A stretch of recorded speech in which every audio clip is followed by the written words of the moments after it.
Chapter 1. Horus. He groped his way forward through the darkness, inch by inch. The rasp of his own breath inside the gas mask was the only sound he could hear. Day after day, he trudged through the lightless corridors, weak yet unyielding. He gripped the rusted pipes for guidance, dragging himself past them, deeper into the damp, seemingly endless tunnels. His body was wrapped in tattered rags and encased in a suit of hardened leather. Sometimes he looked at himself in the mirror. There was no skin to be seen. He searched for his eyes, hoping to find some trace of humanity still clinging to him. But there was nothing. He reached the terminal. The code was 612-21-13-5. He entered it as he had countless times before, without a second thought. The door to the terminal opened with a low, grinding creak. He took a deep breath and sank into an old leather chair. A desk stood before him, the coffee cup filthy with age. He sat there in the darkness, a slave to his own thoughts. He thought of his child, of the way she had smiled at him, probably the last time, before they appeared, those vile, paper-like figures. They had come out of nowhere. He saw them for the first time standing outside the window of his house, watching him, a black smile crudely drawn across their faces, eyes reduced to frantic, jagged scribbles. At first, he thought he had lost his mind. Then came the screams. And the sky turned blood red. The sun was forgotten. Whatever they were not from this world. He remembered snatching up his daughter and fleeing with her into the laboratory, the place everyone ran to when the sun no longer rose. That was where he saw her for the last time before they sent him down into the depths. To the end of times, Kola, the deepest point humanity had ever reached, a final refuge in its attempt to escape. Initialize the Horus system, he whispered. Hundreds of screens flared to life around him, flooding the chamber in blood-red light. To his right, a panel studded with 10,000 crimson indicators. Only 7,247 still burned. He exhaled. A faint, gentle smile crossed his face. "Good morning," he murmured. Long streams of code rattled across the black displays. And then they appeared. Images of Earth, all of them drifting, silent, suspended in endless black. His fingers traced the rim of a coffee cup. His gaze fell into the fractured glass of a picture frame. His daughter was still smiling at him. Suddenly, a chirp. He snapped his head to the right. A single lamp trembled, flickered. He counted the rows as fast as his eyes would allow. That was his job. He slid open a drawer and pulled out an old radio unit, fingers already dialing the frequency. Earth, 3,328. Can you hear me? Hello? Horus system. Search for anomalies. The Horus system began its search. Anomalies detected.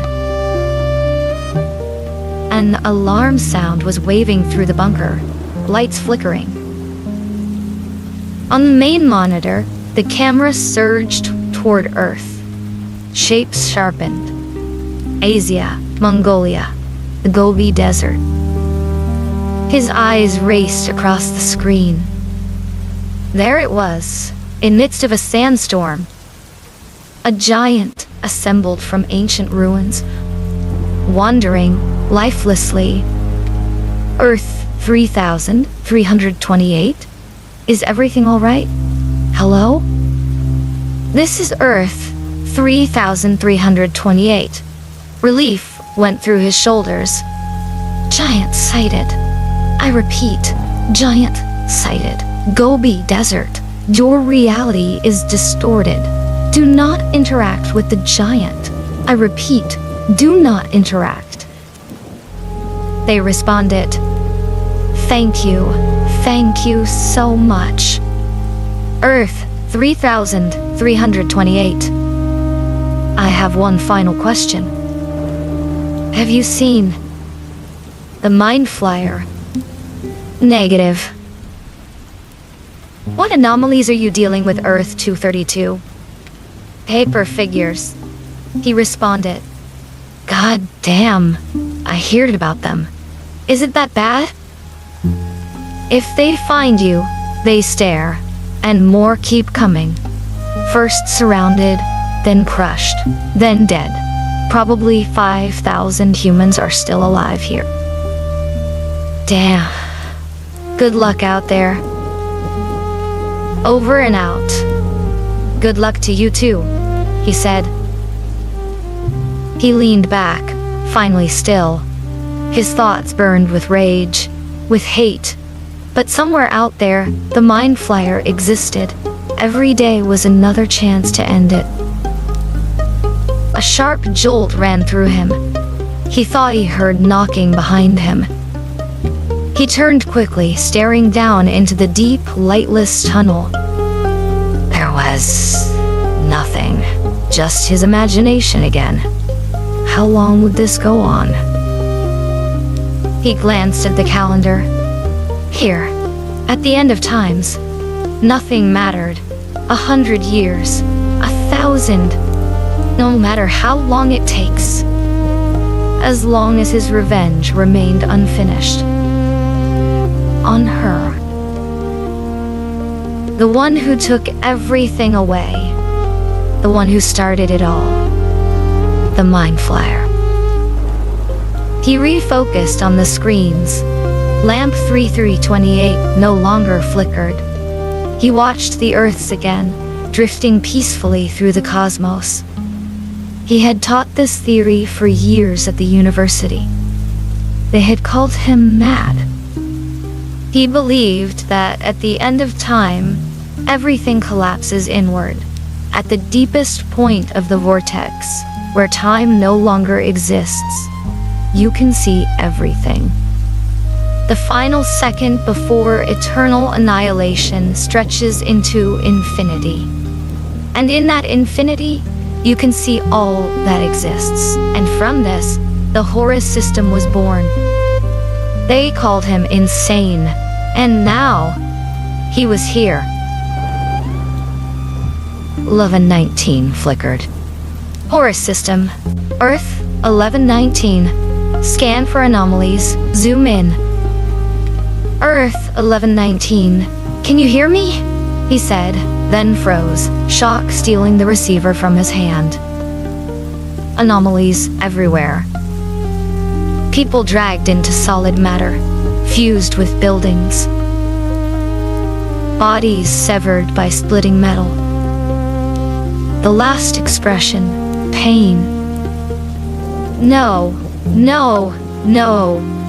Please, respond. Earth 1119. He saw them.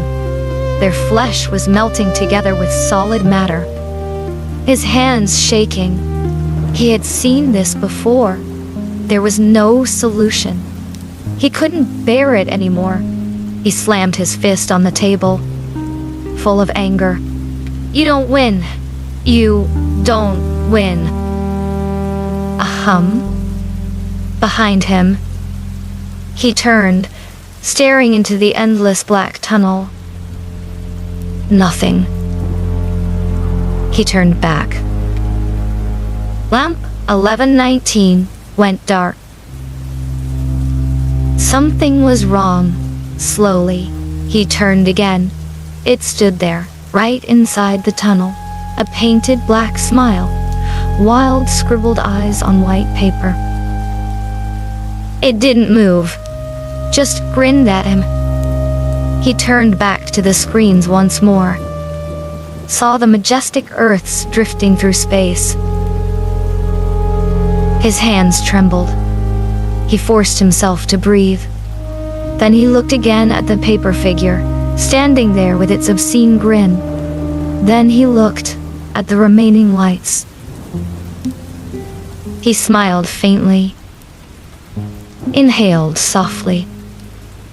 "Good luck out there," he said. Then, in one swift motion, he grabbed the pistol and with a deafening crack, shot himself in the head.